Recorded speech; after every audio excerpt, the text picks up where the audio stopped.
A turma do Sempaflan, lá de Sobral, tudo bem?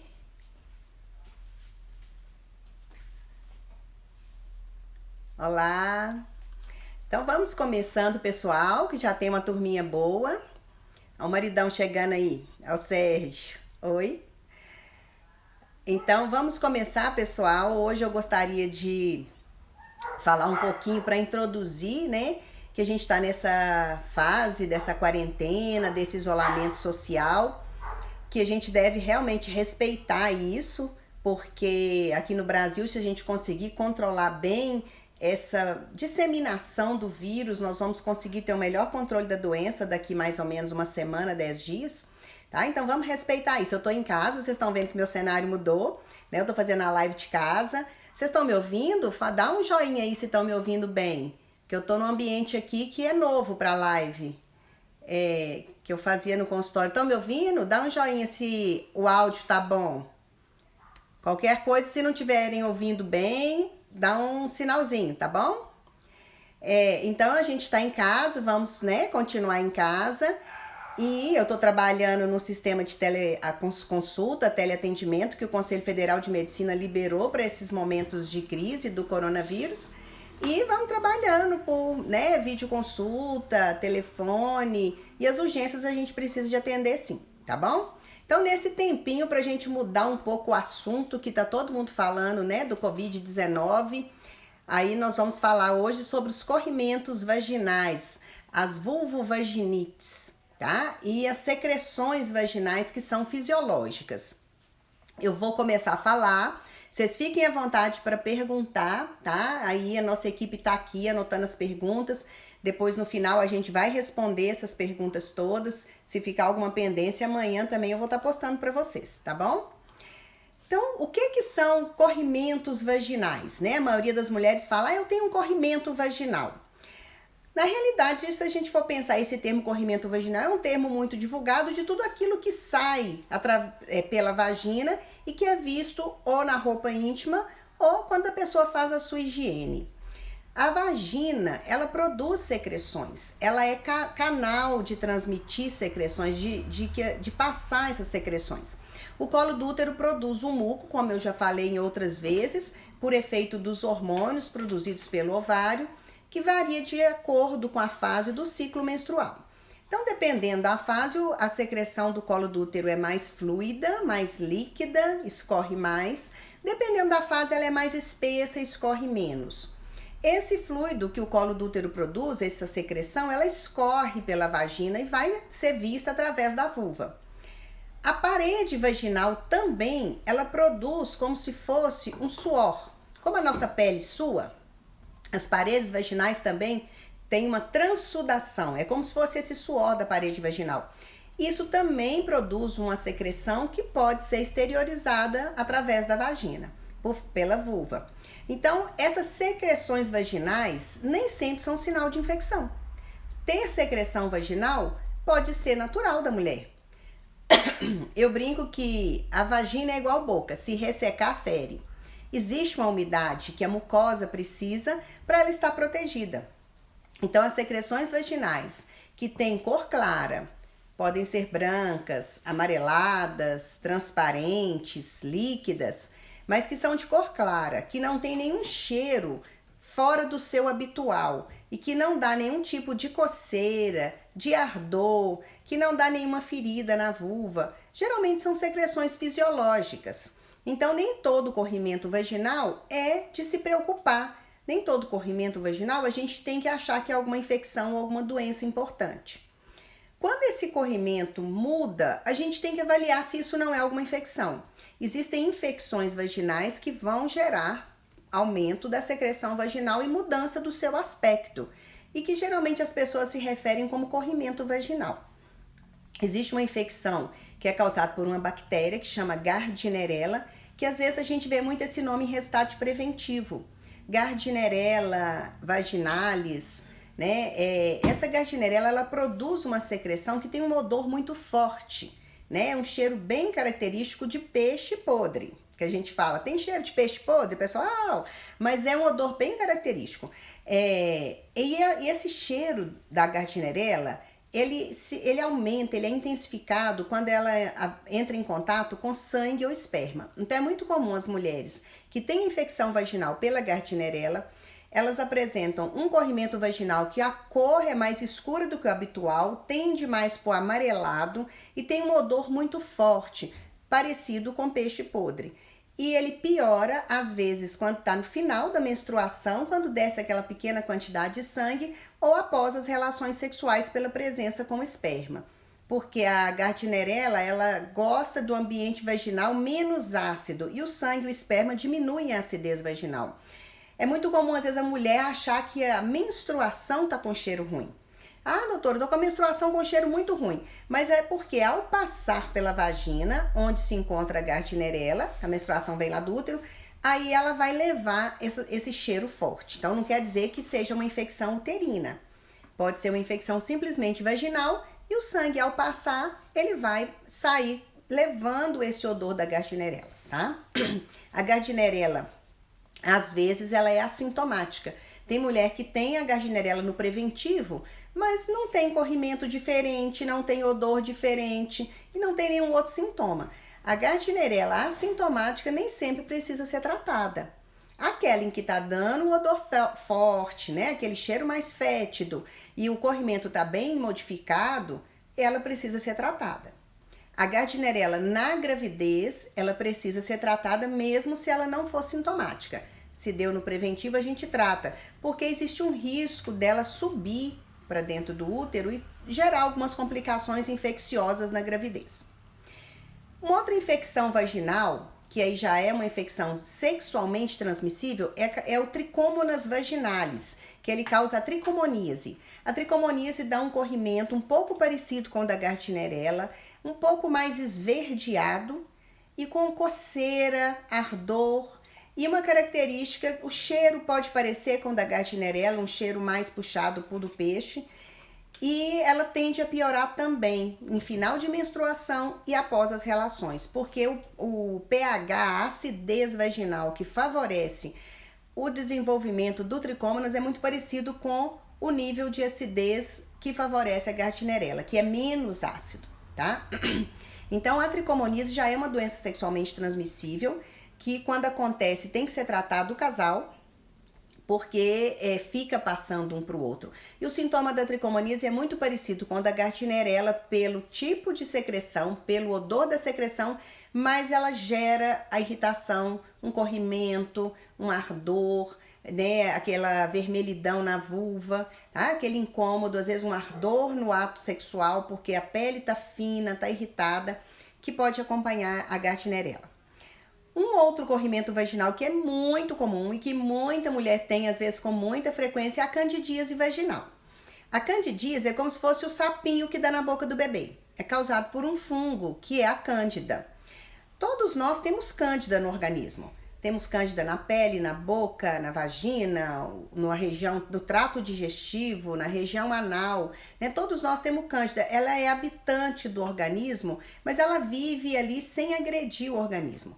Quando o ambiente fica favorável, ela prolifera muito e vai gerar o quadro de infecção. A cândida desenvolve melhor em ambientes mais úmidos e fechados, por isso que a mulher tem mais candidíase do que o homem, tá?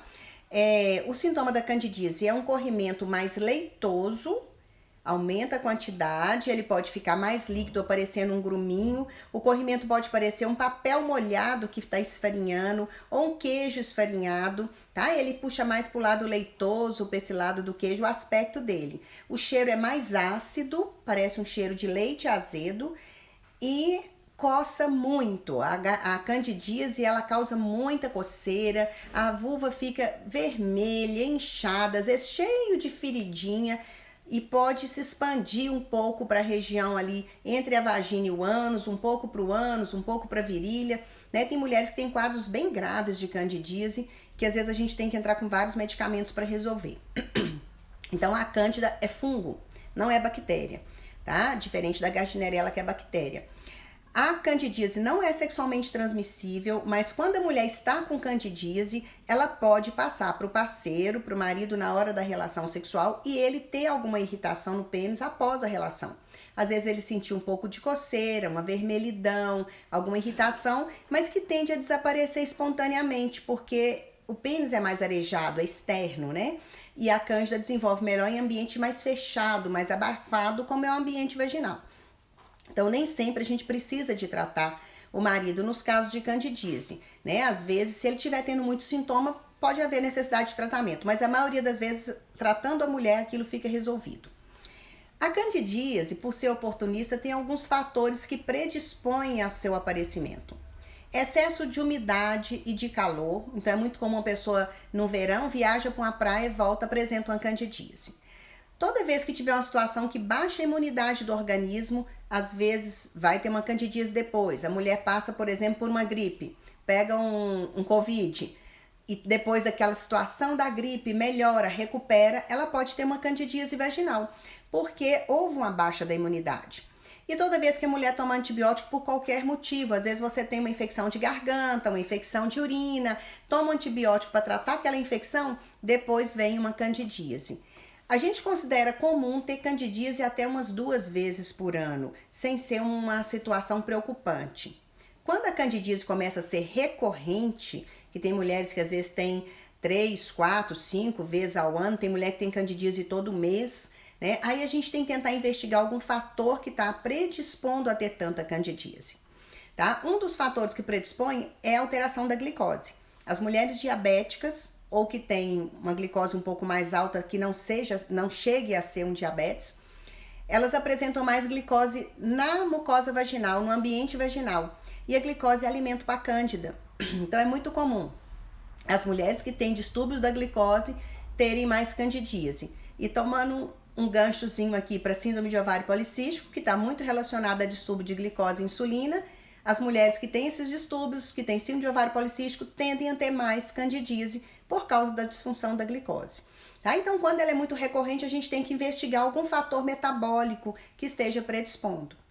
Uma outra coisa que é importante a gente ter em mente, excesso de higiene íntima favorece essas infecções. A gente tem que fazer a higiene externa da vulva, nunca fazer a higiene introduzindo algum objeto ou líquido dentro da vagina para fazer essa higiene, porque existe uma flora vaginal que é protetora, que ela produz uma acidez. A vagina ela tem o pH mais baixo, a vagina é mais ácida do que a pele, mas esse nível de acidez é protetor, que favorece o desenvolvimento de umas bactérias que vivem, né, moram na vagina e que elas competem com esses outros micro-organismos que são infecciosos.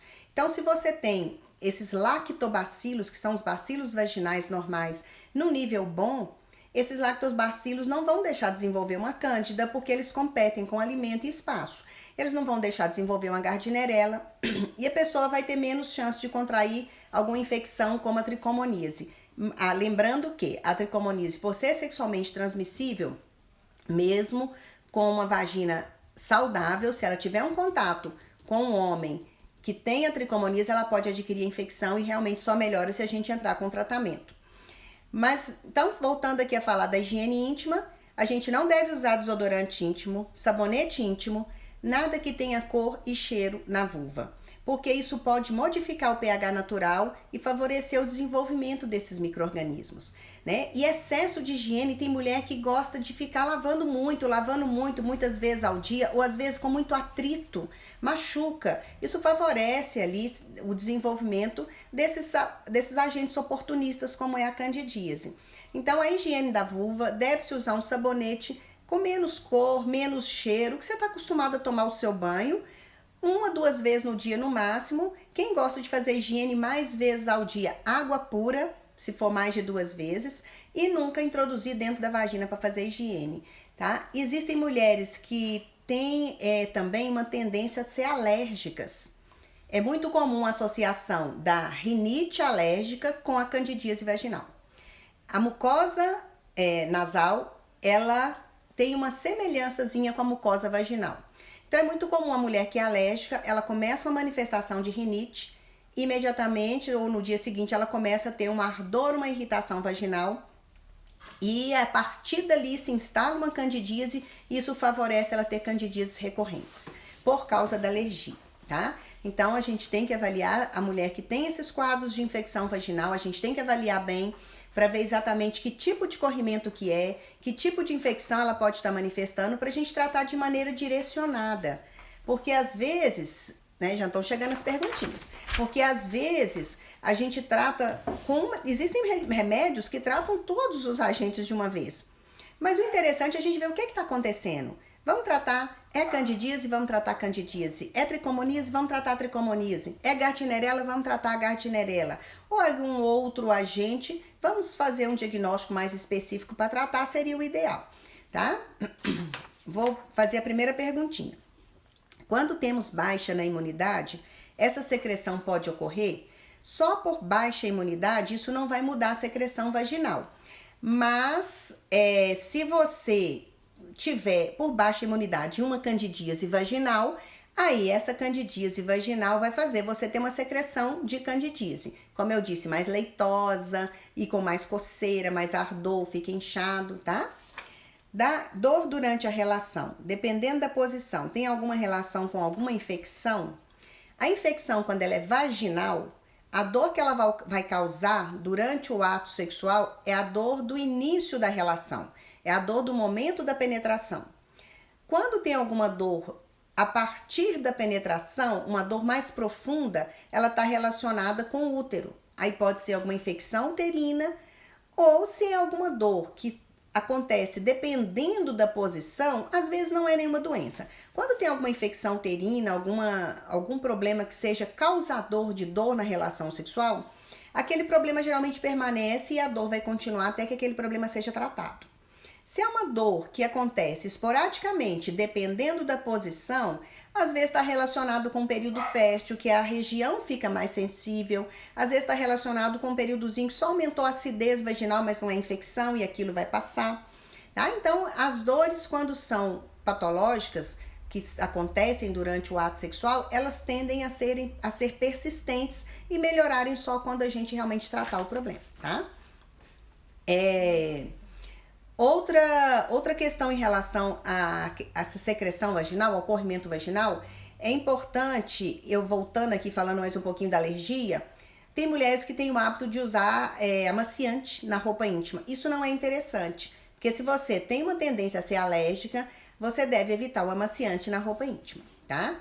Uma outra observação que é importante para diminuir essas irritações, infecções vaginais e esses corrimentos, é usar o papel higiênico que for usar só o branco, mais macio e sem cheiro. O absorvente dá preferência para aquele que tem uma superfície mais de algodão, mais suave, que é aquela que parece um plásticozinho, ela tende a aumentar mais a umidade e o calor. Favorece essas infecções, tá? Então, as observações para a gente tentar evitar ou espaçar essas infecções recorrentes, então, são evitar o amaciante na roupa íntima, evitar desodorante íntimo, sabonete íntimo, procurar evitar tudo que tenha cor e cheiro na vulva. Procurar ficar mais arejado em casa, às vezes dormir sem a roupa íntima, um pijaminha de algodão mais soltinho, né? Evitar no dia que tiver muito calor, não ficar colocando calças muito grossas, calça jeans, para ficar às vezes trabalho o dia inteiro de calça jeans. Procurar usar calcinha de algodão, porque ela vai absorver melhor a umidade. A de lycra não absorve, ela mantém aquela umidade. E mesmo a calcinha de algodão, usar as de cor mais clara, porque as de tintura, que tem as escuras, tem uma tintura que, se você tiver uma predisposição à alergia, pode começar a desencadear uma alergia, tá bom? O que significa a coceira vaginal?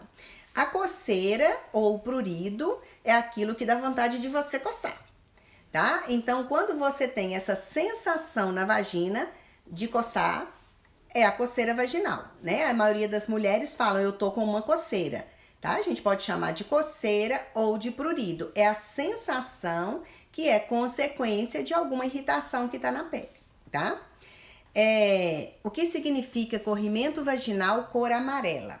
A secreção que sai da vagina, ela pode ser amarelada, esbranquiçada, ou bem amarelinha, ou bem branquinha, pode ser transparente, pode ser líquida, parecendo uma água, pode ser parecendo uma clara de ovo cru, né? Tipo clara de ovo, tá? Ou pode ser esverdeada quando tem alguma infecção. Então, a cor da secreção, a cor desse corrimento que sai pode variar de acordo com o que está produzindo. O corrimento natural, ele pode ser amarelado, esbranquiçado, mas ele não é muito escuro. Quando tem alguma infecção, o importante é você perceber, aquilo que era o seu normal muda. Aquilo que você está acostumado a ver todo dia vai ficar diferente. Vai ficar mais escuro, o cheiro vai mudar e pode vir algum sintoma, essa sensação na vagina de arder ou de coçar. Tá? Então isso aí chama atenção. Você tem o costume de estar sempre vendo um corrimento, aquela secreção, e de repente ela muda. Isso é um alerta, tá? Não quer dizer que tem que ser muito verde ou pouco esverdeado, ou muito amarelado ou pouco amarelado. O importante é esse foco em você se observar, você se perceber. Mudou, não é assim o seu costume, tá diferente, aí procure pra gente dar uma avaliada, procure o seu médico para que você seja avaliada, tá? Quem tem endometriose tem algum tipo de corrimento específico ou tem a ver com a mesma? Quem tem endometriose, é muito frequente ter sangramentos fora do período menstrual. E o sangramento, quando ele é pouquinho, ele sai parecendo uma borra de café, ou uma borra meio amarronzada, ou sai um corrimento meio líquido, pretinho, ou marronzinho, ou meio cor-de-rosa. Então, o sangramento vaginal, quando ele é em pequena quantidade, ele parece um corrimento, mas ele não tem cheiro. O cheiro é do sangue normal da menstruação, mas ele vai parecer uma coisa às vezes mais escura do que o sangramento normal da menstruação, tá bom? Vamos ver a próxima. Por que a secreção vaginal aumenta durante a gestação? Muito boa essa. A mulher, quando está grávida, a placenta produz uma quantidade muito grande de hormônio. A mulher fica inundada de hormônio. E isso faz com que muita coisa mude no organismo da mulher, inclusive o humor, né? Porque esses hormônios vão agir no cérebro e vão mudar várias conexões neurológicas, né? Fazendo com que a mulher seja mais sensível, que a mulher se emocione, né? Ou chore fácil, ou vai achar uma coisa mais engraçada fácil. E isso faz com que no colo do útero essa secreção normal seja aumentada. As glândulas do colo do útero ficam como se fossem mais dilatadas por causa da ação desses hormônios da gravidez. O útero fica todo mais amolecido para preparar para um parto. Esse útero que ele é um músculo forte, pequeno, e o útero tem mais ou menos a medida de um punho fechado. Na gravidez, esse músculo vai ter que ceder para poder conter, deixar o bebê crescer, e depois esse músculo vai ter que contrair na hora do parto. Então, esses hormônios fazem com que as células do útero modifiquem, aumentem de tamanho, aumentem de quantidade e tendem a ser mais elásticas. E essas glândulas vão produzir mais quantidade de secreção. Então, essa secreção vai escorrer mais pela vagina. Então, toda gestante, toda mulher que está grávida, ela tem mais corrimento vaginal, mas corrimentos de aspectos normais. Que não tem a coceira, essa sensação de coçar, essa sensação de arder, não tem. A cor pode ser amarelada, esbranquiçada, mas não tem cheiro forte, não tem aquele cheiro de peixe podre, tá? Agora, a gestante, se tiver mudança do padrão do corrimento, precisa de ser avaliado pelo seu obstetra. Porque infecções durante a gravidez devem ser tratadas, porque elas podem comprometer, porque o colo do útero fica mais amolecido, fica mais dilatado, e esses micro-organismos da vagina podem subir, né, ascender e causar alguma infecção intrauterina, comprometendo assim, né, o bebê e o risco de um parto prematuro, por exemplo, né? Às vezes não causa uma infecção no bebê, mas a mulher pode ter uma chance de ter um parto prematuro. Então, é interessante que qualquer dúvida, mudança de corrimento na gravidez, que seja avaliado pelo seu obstetra, tá bom? Por que o odor é tão ruim e difícil de acabar? Quando você tem a infecção pela Gardnerella, ela provoca esse odor forte, porque ela exala uma substância que parece amônia, que ela é volátil, ela evapora e dá esse cheiro forte. Ela é difícil de acabar? Depende. Tem mulheres que têm a Gardnerella resistente. A gente tem que entrar com medicamento para tratar a Gardnerella, a gente entra com antibiótico, às vezes antibiótico via oral mesmo. Tem casos que o antibiótico via vaginal não resolve. E tem que tomar uma dose de antibiótico, às vezes um medicamento resolve por um tempo, a Gardnerella vem a recorrer, a gente usa a medicação de novo, às vezes ela vem a recorrer, a gente tem que mudar a medicação. Então existem casos hoje muito comuns de Gardnerella recorrente. Não sabemos ainda por quê, o que favorece as mulheres a terem essa recorrência da Gardnerella. tá? Mas o cheiro dela é por causa da substância que ela exala no ambiente vaginal e que evapora e dá esse cheiro forte. Agora, se você tá tendo gardnerella recorrente, existem alguns recursos, algumas pesquisas mostrando alguns tratamentos que a gente usa para tentar deixar a vagina um pouco mais ácida, porque a gardnerella não gosta muito de acidez, para ver se ela não recorre tanto. Então, é uma opção, não tem nenhum tratamento assim definitivo que você, né, que trabalha, algum trabalho mostrando que você vai tratar e você não vai mais ter infecção por gardnerella. Isso não existe até hoje. Mas a gente às vezes consegue espaçar os episódios, a mulher fica um período maior sem ter o sintoma, tá? Mas tem algumas situações sim, tem sido muito comum essa gardnerella recorrente e a gente tem que estar repetindo o tratamento, tá bom? Pode ter infecção sem a coceira, somente com o corrimento e o cheiro forte. A gardnerella que dá o cheiro forte, ela não dá coceira, ela dá o corrimento e o cheiro forte. E ela não é sexualmente transmissível. A tricomoníase, que é sexualmente transmissível, é que ela tem um cheiro parecido com a gardnerella, que é forte, e dá um pouco de coceira. Já a candidíase, que tem um cheiro mais azedo, não dá o cheiro de peixe podre, ela dá muita coceira. Ela fica mais inchado, mais irritado, mas nem todo mundo tem o sintoma clássico do jeito que eu tô falando. Tem mulher que tem candidíase e tem pouca coceira. Tem mulher que tem a gardnerella e às vezes o cheiro não tá tão forte. Tem mulher que tem infecção por tricomoníase e tem uma coceira leve no final da menstruação. Então, cada pessoa é de um jeito. Tem infecções mais brandas, infecções mais intensas. Cada uma de um jeito precisa ser avaliado para ver qual que vai ser o melhor tratamento para cada caso, tá? É verdade que a alimentação ajuda muito para quem tem endometriose? Aqui a gente está mudando um pouquinho o assunto, mas eu vou só comentar. Eu fiz uma live outro dia com a Janaína, nutricionista aí de Divinópolis, que inclusive está atendendo aqui em Bom Despacho também. Se vocês, né, depois dessa crise aí, desse isolamento social, vocês podem estar marcando. Se quiserem já estar marcando, a gente já está agendando para daqui 30 dias, tá?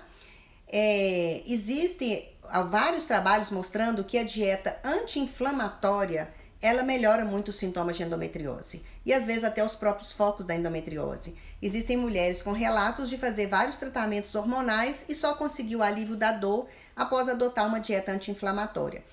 A Janaína trabalha muito com essa parte de nutrição em doenças da mulher, nutrição em endometriose, nutrição e ovário policístico. Se depois vocês quiserem procurar, a gente passa o contato, tá? Pode me chamar no direct, ou olhar aí na minha biografia do Instagram, tem os telefones lá da clínica, as secretárias vão estar informando direitinho, mas é uma abordagem muito interessante e tem dado ótimos resultados na endometriose, essa dieta anti-inflamatória, tá bom?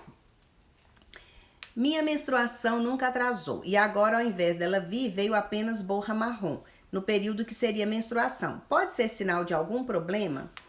Quando a menstruação vem em uma quantidade menor e a pessoa tem vida sexual ativa e não está usando nenhum método para não engravidar, a primeira coisa que a gente pensa é uma gravidez. Porque no início da gravidez podem acontecer pequenos sangramentos que imitam a menstruação, mas em menor quantidade, tá? Então, primeira coisa, vamos ver, tá grávida, não tá grávida? Se caso não tiver grávida, aí tem que ser investigado para ver o que que tá acontecendo. Mas de vez em quando não ovular, ter algum ciclo que não ovulou e o sangramento ficar irregular, não é sinal de doença. Até 2 vezes no ano, mais ou menos, a gente pode ter ciclo sem ovulação, tá bom? Então, pessoal, eu vou deixar aqui no final, na hora que a gente for fazer nosso encerramento, a caixinha de pergunta. Se vocês quiserem deixar, amanhã eu vou estar respondendo, tá? Eu queria deixar esse recadinho sobre os corrimentos vaginais. E só uma atenção agora para esse tempo de que a gente tem que fazer o isolamento social. Em que situação de corrimento que você deve procurar o atendimento médico? O que você pode fazer em casa para te aliviar se você não está com uma urgência, para evitar de ficar transitando nesses dias que a gente tem que estar isolado do ponto de vista social.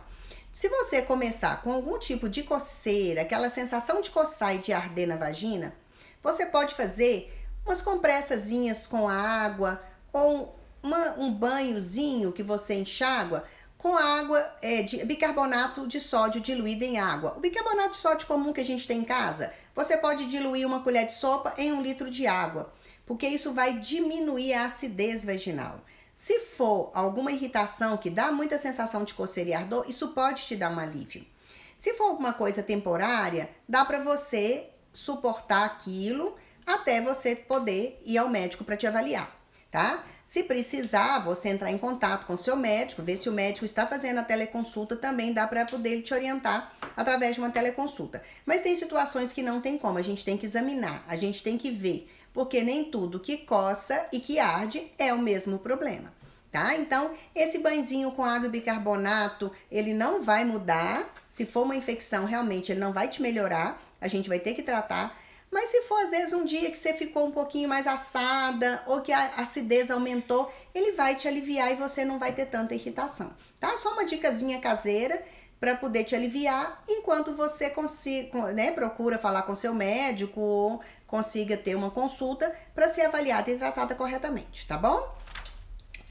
Na sexta-feira eu vou estar postando o enquete para a live da próxima semana. Nós vamos continuar com as nossas lives. Se vocês quiserem fazer sugestões de temas, né? Pelo enquete que eu fiz, eu vi que todo mundo preferiu o corrimento vaginal, quase a grande maioria preferiu, do que falar sobre o coronavírus na mulher, que eu acho que já está todo mundo ouvindo muito sobre o coronavírus e a gente acaba ficando muito preocupado, muito tenso, muito ansioso. Eu acho que é interessante a gente realmente desviar um pouquinho o nosso foco para as coisas do dia a dia, porque a gente continua vivendo, a gente continua fazendo as coisas do dia a dia e vamos aí, tá? Vamos com fé, com esperança que essa fase vai passar. É uma fase que tá todo mundo tenso, mas que ela é temporária, já passou lá na China, né? A gente daqui a pouco tá contando essa história de que algum dia a gente parou para poder não disseminar o coronavírus no Brasil, tá? Então vamos entregar nas mãos de Deus e vamos fazer o nosso caminho, fazer o nosso papel, as nossas coisas em casa,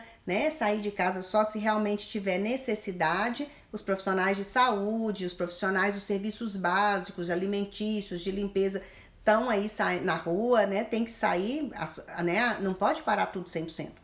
Mas aí eu queria desejar para vocês uma boa noite e falar que foi muito boa, a participação da live foi muito boa, tá? Tô muito feliz da gente estar aqui falando e a gente vai continuar com as lives toda quarta-feira às 9 da noite.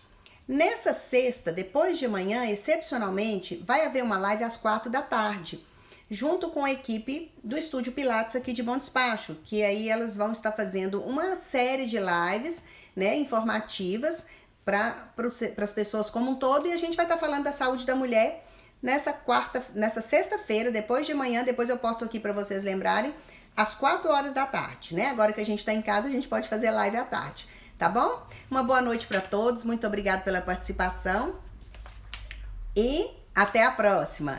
Até!